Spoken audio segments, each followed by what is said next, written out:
दोस्तों, welcome back to our YouTube channel. और इस कहानी की शुरुआत होती है साल 1952 में रोमानिया के सेंट कार्टा के एबे को दिखाते हुए, जहां हम दो नन्स को देखते हैं जो कि एक रूम की तरफ बढ़ रही होती है, जिनमें से एक नन का नाम होता है सिस्टर विक्टोरिया, जहां उनकी दोनों तरफ बहुत सारे क्रॉसेस लगे हुए होते हैं, जो इस बात को दर्शाता है कि वह किसी बुरी आत्मा को रोकने के लिए लगाए गए हैं। यह दोनों नन एक दरवाजे की तरफ जाती है जिस पौराणिक भाषा में लिखा हुआ था पेनेटिक दियो, जिसका मतलब था ईश्वर का साथ यहीं तक है। उनमें से एक नन, जिसका नाम सिस्टर जेसिका होती है, वह हाथ में एक चाबी लेकर उस दरवाजे के अंदर जा रही होती है और जाते वक्त वह सिस्टर विक्टोरिया को कहती है कि जीसस पर भरोसा रखो। यह कहकर वह अंदर चली जाती है। उस नन की अंदर जाते ही वह बाहर खड़ी नन प्रेयर करने लगती है। अब कुछ देर बाद अंदर गई नन बाहर आती है जो खून से लथपथ थी, जिसे देखकर लग रहा था कि उस पर किसी ने हमला किया था, और बाहर खड़ी नन को वह चाबी देकर कहती है, तुम्हें पता है ना तुम्हें क्या करना है। उसके हाथ नहीं आना है क्योंकि उसे इस दुनिया में आने के लिए एक जिंदगी चाहिए। इतनी ही देर में वह एक अदृश्य शक्ति उस नन को घसीटकर अपने अंदर साथ ले जाती है और बाहर खड़ी नन, जो कि काफी डरी हुई होती है, वह वहां पड़ी चाबी को उठाकर वहां से भाग जाती है और एक कमरे के अंदर जाकर दरवाजा बंद कर लेती है। वह उसे ऐसा रियलाइज कर रही होती है कि वह अब नहीं बचेगी। वह ईश्वर से माफी मांगती है क्योंकि चर्च में सुसाइड करना एक पाप माना जाता है। वह ईश्वर से माफी मांगकर सुसाइड कर लेती है और उसके मरते ही हम एक शैतान को देखते हैं जो बिल्कुल एकदम नन जैसा ही लग रहा था।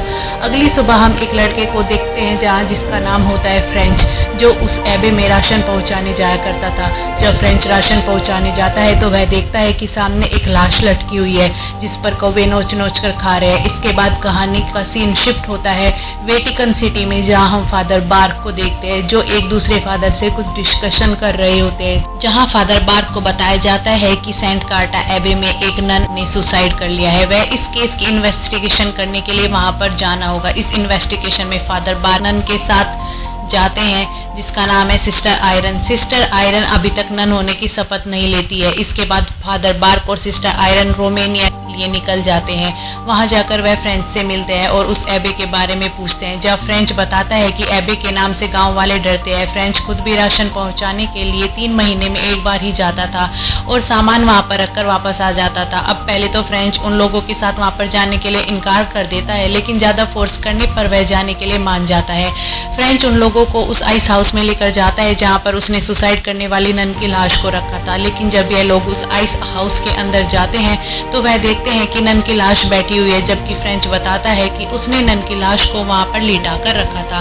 लेकिन फादर फ्रेंच की बातों को नजरअंदाज करते हुए लाश के पास जाते हैं, जहां फादर बार्क को लाश के हाथ में एक चाबी दिखाते हैं। जैसे ही फादर वह चाबी उठाते हैं तो सामने वाले दरवाजे पर एक आहट होती है, वही दरवाजा जिस दरवाजे से नन फ्रेंच से राशन लिया करती थी ताकि उन्हें एबे में से निकलना पड़े।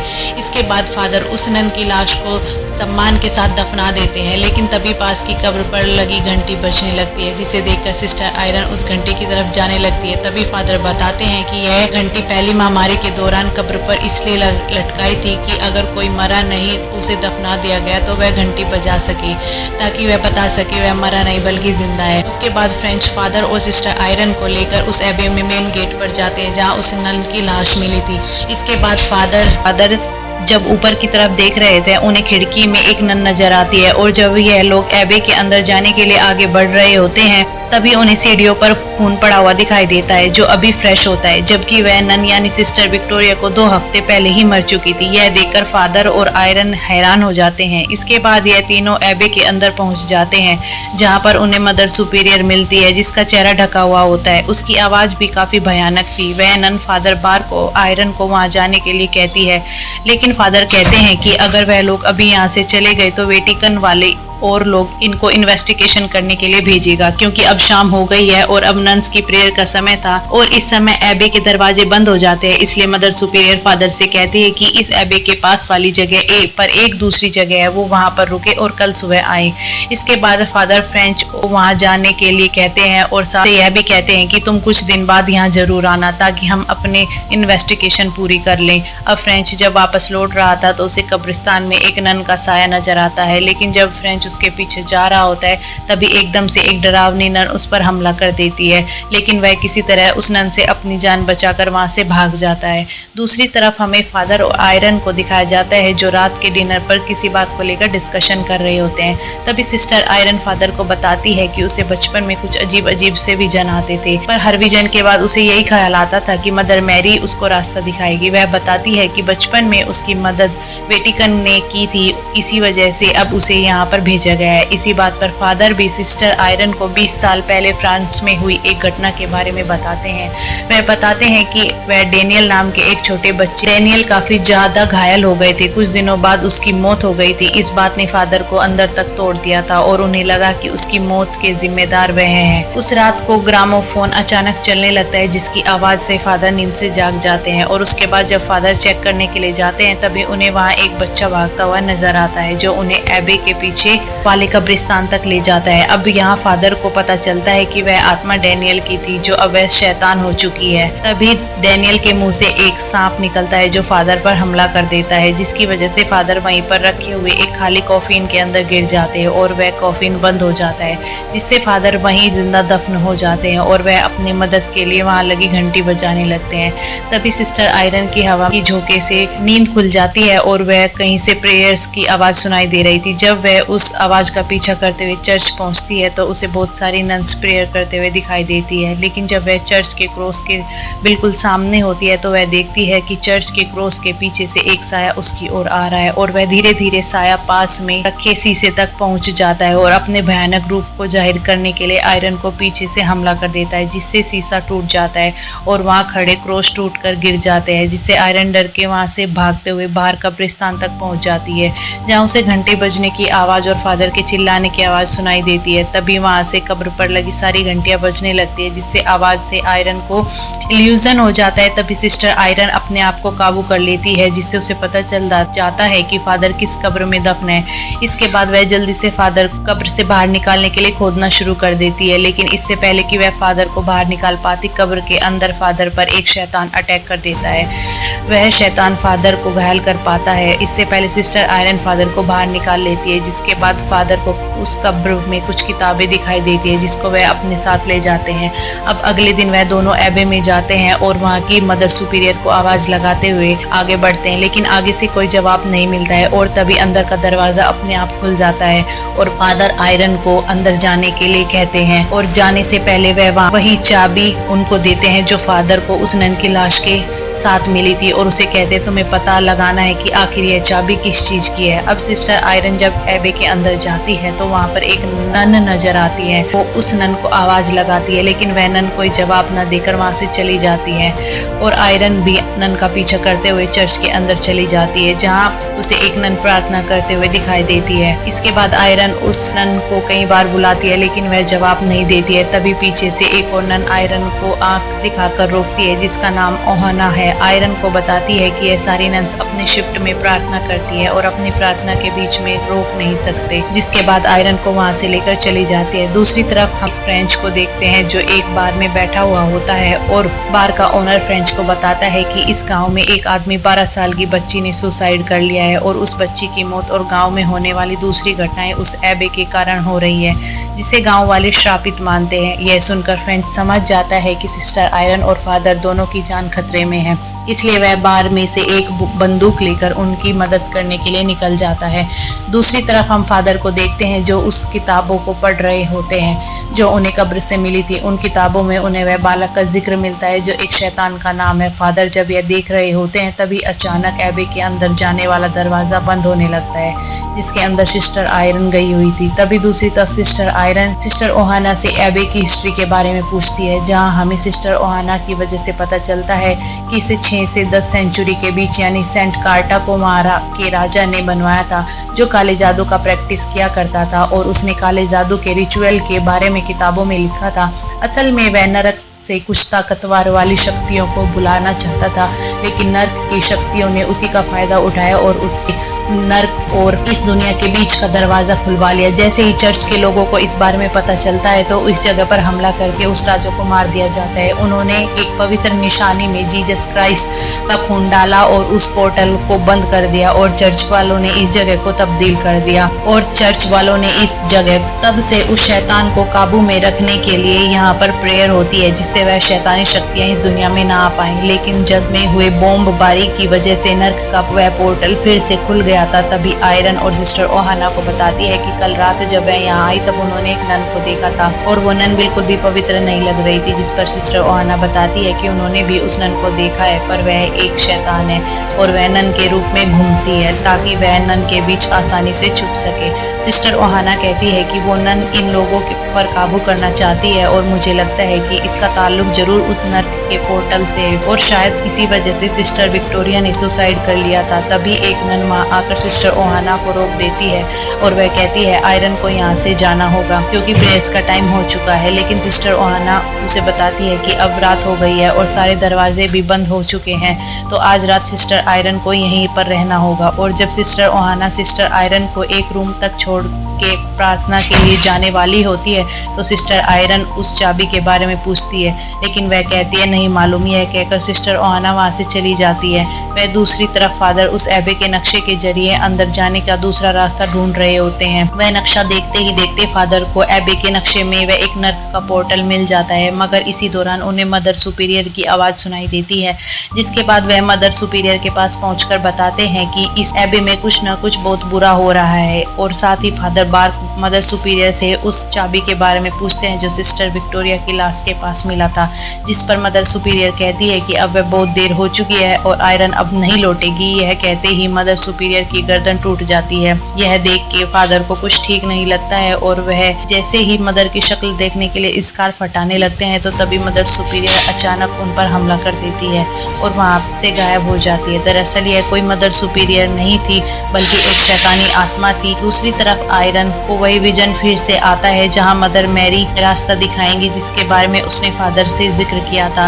इस बार आयरन को विजन में वह शैतानी नन दिखती है। वह डर कर नींद से उठ जाती है। तभी वह देखती है कि कोई नन उनके कमरे में प्रार्थना कर रही होती है। इसके बाद आयरन जब उसे करीब जा रही होती है तो उसके हाथ में से कोई चीज उसके पास आकर गिर जाती है और जब वह उसको अपने हाथ में लेती है तभी आयरन को सिस्टर विक्टोरिया की सुसाइड वाला सीन दिखता है। तभी उसके रूम का दरवाजा अचानक खुल जाता है जहाँ पर हमने उसी शैतानी नन को खड़ा दिखाया देता है, लेकिन आयरन को बाहर देखने से पहले ही वह गायब हो जाती है। तभी बाहर की तरफ सिस्टर ओहाना की आवाज आती है जिसका पीछा करते हुए आयरन बाहर चली जाती है। चलते चलते वह एक उस दरवाजे तक पहुंच जाती है जहाँ पर फेनेटिक डियो लिखा हुआ था। इतने में ही वह दरवाजा अपने आप खुल जाता है जिसके पीछे वही शैतानी नन खड़ी थी जो आयरन को अपनी शैतानी ताकत से उस दरवाजे की तरफ ले जाती है। इसी दौरान उसके पॉकेट से वह चाबी गिर जाती है। वह चाबी उस दरवाजे की ओर जाने लगती है, लेकिन इससे पहले आयरन उस चाबी को पकड़ लेती है और दरवाजे पर जा गिरती है। लेकिन वह शैतान फिर से अपने हाथों से आयरन पर हमला कर देता है, लेकिन वह किसी तरह अपनी जान बचाकर वहां से भाग जाती है और रास्ते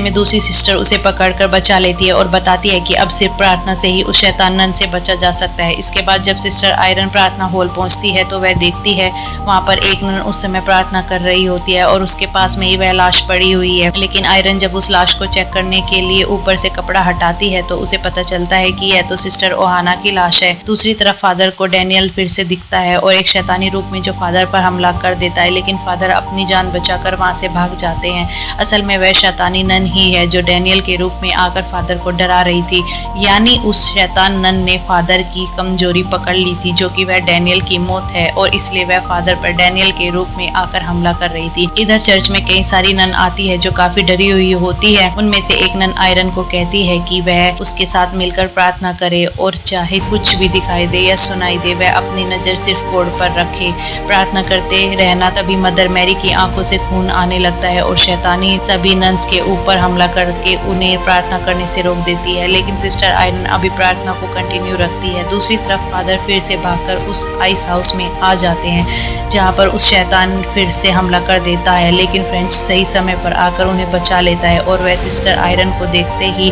अपनी प्रार्थना कंटिन्यू कर रही होती है, तभी वह शैतान प्रार्थना कर रही आयरन पर हमला करके उसके पीठ पर एक निशान बना देता है जो एक शैतानी ताकत का निशान है। तभी वहाँ फादर और फ्रेंची भी आ जाते हैं और आयरन चर्च का दरवाजा खोल देती है। वह अंदर आ जाते हैं। आयरन पूछते हैं कि वह यहाँ क्या हो रहा है, तब वह उन्हें बताती है कि बाकी नन्स के साथ मिलकर प्रार्थना कर रही थी, लेकिन जब वह देखते हैं तो वहाँ पर कोई नन नहीं थी, बस लाश वहीं पड़ी हुई थी। इसका मतलब सिस्टर आयरन एक विजन देख रही थी। इसके बाद जब आयरन उस लाश के ऊपर से कपड़ा हटाती है तो पता चलता है कि उनकी लाश पहले ही हो चुकी है और अभी यहाँ कोई भी नन जिंदा नहीं है। अब इस एबे पर सिर्फ शैतान का राज है। तभी वह लाश आयरन पर हमला कर देती है, लेकिन फादर सामने आ जाते हैं जिससे वह बच जाती है। लेकिन इसी दौरान फादर जख्मी हो जाते हैं और तभी फ्रेंच उनको पकड़ लेता है और फादर आयरन से कहते हैं कि उनके बैग से पवित्र पानी को क्रॉस पर छिड़ककर उन्हें देने के लिए कहते हैं। इसके बाद फादर उस शैतान को क्रॉस की मदद से जला देते हैं, लेकिन आग लगने के बावजूद भी वह फादर पर हमला करने के लिए आगे बढ़ने लगती है।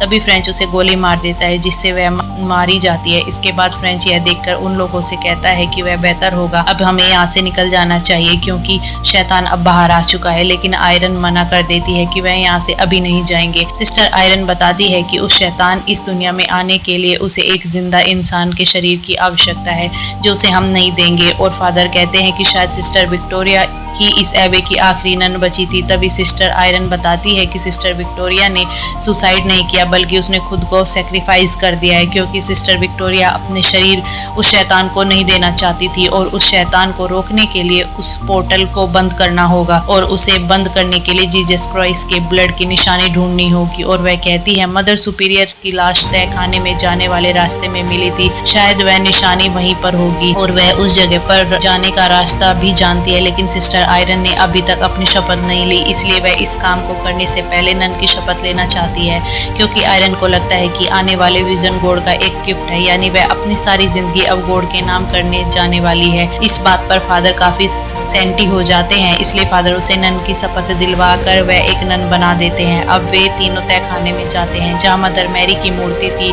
जहाँ पर उनको एक हाथ एक दरवाजे की तरफ इशारा कर रहा था, जिस पर फादर आयरन से कहते हैं कि यह आपका विजन है, मदर मैरी रास्ता दिखाएगी। इसके बाद आयरन उस चाबी से वो दरवाजा खोल देती है जहाँ पर उन्हें वही पवित्र निशानी मिल जाती है जिसमें जीसस क्राइस्ट का ब्लड था और फादर उस निशानी को आयरन के गले में पहना देते हैं। उसके बाद यह लोग उसी फेनेटिक डियो वाले दरवाजे के अंदर चले जाते हैं और उस पोर्टल को ढूंढने के लिए तीनों अलग अलग डायरेक्शन में चले जाते हैं। इधर फ्रेंची जब जा रहा होता है तो उसे दरवाजा खोलने की आवाज आती है, लेकिन वह जैसे ही देखने के लिए जाता है तो शैतान उसे डराकर वहां से भगा देता है। दूसरी तरफ हम सिस्टर आयरन को देखते हैं, वह एक रास्ते में खड़ी होती है, जा रही होती है, तभी पीछे से हम एक नन को चलते हुए देखते हैं और आयरन जैसे ही मुड़ के पीछे देखती है उस पर दूसरी नन हमला कर देती है जिसका चेहरा गायब होता है, लेकिन आयरन किसी तरह वहां से भाग जाती है। तब उसे वहां पर एक दरवाजा नजर आता है जो एक कैंडल लेकर अंदर चली जाती है।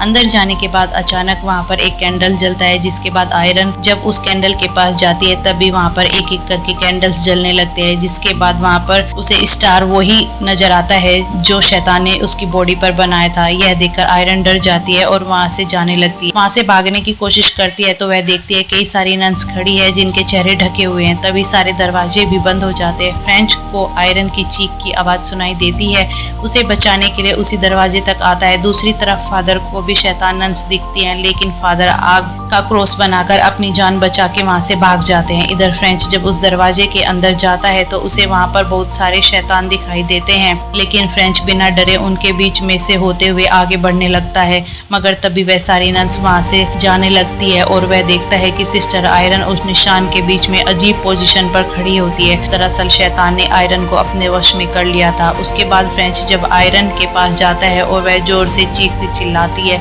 जिससे फ्रेंच हवा में लटक जाता है और वह फ्रेंच से कहती है उसने सबको अपनी जिंदगी में निराश किया है। यह कहकर आयरन फ्रेंच पर गन तान देती है। तभी फ्रेंच जीसस क्राइस्ट का ब्लड आयरन के चेहरे पर लगा देता है, जिससे वह शैतान आयरन के शरीर से निकल जाती है, लेकिन वह शैतान नन दोबारा से फ्रेंच पर हमला कर देती है और आयरन जब फ्रेंच की जान बचाने के लिए दूसरी तरफ जाती है, अब वह शैतान आयरन को दूर फेंक देता है जहाँ पे पानी भरा हुआ होता है। तभी फादर भी वहाँ पहुँच जाते हैं जहाँ पर शैतान डैनियल के रूप में एक बार फिर से फादर पर हमला कर देता है, जिसके मुंह में एक सांप निकलता है जो फादर की गला घोटने की कोशिश करता है, लेकिन फादर उससे बच जाते हैं। मगर वह सांप फादर की आंख पर हमला कर देता है, जिससे उनका आंख इंजर्ड हो जाता है। दूसरी तरफ सिस्टर आयरन जब पानी से बाहर आने लगती है तो उसे पता चलता है कि वह पाक निशानी यानी जीसस क्राइस्ट की ब्लड उसके गले से निकलकर पानी में कहीं गिर गई है। लेकिन वह जब उसे ले जाने की कोशिश करती है तो उसे महसूस होता है कि शैतानन पानी से बाहर आ रही है। इसके बाद अचानक से वह शैतानन पानी में सिस्टर आयरन को ले जाती है और उससे डुबोकर मारने की कोशिश करती है। तभी फादर सिस्टर को बचाने के लिए काफी कोशिश करते हैं, लेकिन वह शैतानन को दूर हवा में फेंक देते हैं जिससे वह बेहोश हो जाती है। तभी सिस्टर भी उस पाक निशानी को पानी में अपनी तरफ खींचने के लिए में पानी भर लेती है, लेकिन तभी आयरन की सांस टूटने लगती है। लेकिन वह अपने हाथ से पानी से बाहर निकालती है। तभी उस शैतानन की नजर उस पवित्र निशानी पर पड़ती है और वह उसे ले लेती है और आयरन को ऊपर उठा देती है। लेकिन जब वह शैतान उस निशानी को देखती है तो वह खाली होती है। उसके अंदर जब वह शैतान सिस्टर को मारने वाली होती है तभी सिस्टर अपने मुंह में भरा हुआ ब्लड शैतान के मुंह पर थूक देती है, जिससे शैतानन का वजूद खत्म होने लगता है और कुछ बूंदे पानी में भी गिर जाती है। अब पानी भी पवित्र हो जाता है, जिससे वह पोर्टल भी खुल जाता है और वह शैतान उस नन एबे को छोड़कर वहां से उस पोर्टल में वापस नर्क में चला जाता है और हेल को वो पोर्टल देखते ही बंद हो जाता है। हम दूसरी तरफ यह देखते हैं फ्रेंच ने भी सिस्टर आयरन को पानी से निकाल लिया है और उसकी जान बचा ली है। अगली सुबह दिखाया जाता है कि वह तीनों अब उस एबे को छोड़कर जाने लगते हैं और जाने से पहले सिस्टर आयरन वहां पर लास्ट टाइम प्रार्थना करती है और फ्रेंच से कहती है कि अब वह दूसरी जगह पूरी तरीके से पवित्र हो चुकी है। उसे फ्रेंच उन लोगों को छोड़ने के लिए जाता है। तभी हम फ्रेंच की गर्दन पर उल्टा क्रॉस का निशान बना हुआ देखते हैं, जिससे हमें यह पता चलता है कि शैतान ने अपना कुछ अंश फ्रेंच के अंदर छोड़ दिया है।